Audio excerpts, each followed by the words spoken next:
Former President Donald Trump is now allowed back on Facebook and Instagram. The social media parent company Meta making that announcement today. Channel 3's Stephanie Simoni is joining us live now with what they said and what this all means for the 2024 election. Stephanie. Aaron and Mark, Trump was kicked off the social media sites after the January 6th insurrection. Now he is allowed back, but he has to follow certain rules.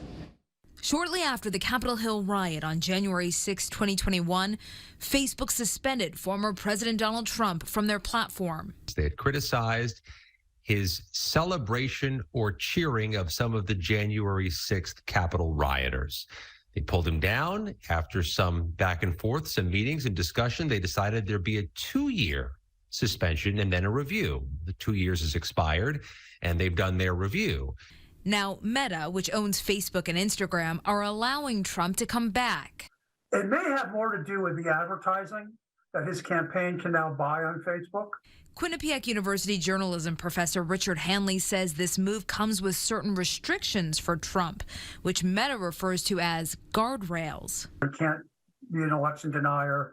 You can't incite any sort of violence or anything that promotes violence of any kind. If he posts something inflammatory and that Facebook limits it, it's still going to spread organically by users who screen grab it, paraphrase it, quote it, and share it amongst themselves. So we'll see how effective those restrictions are. Facebook is even planning to code his account to flag anything that violates the parameters that are now set. Live in the newsroom, Stephanie Simoni, Channel 3 Eyewitness News. Stephanie, thank you.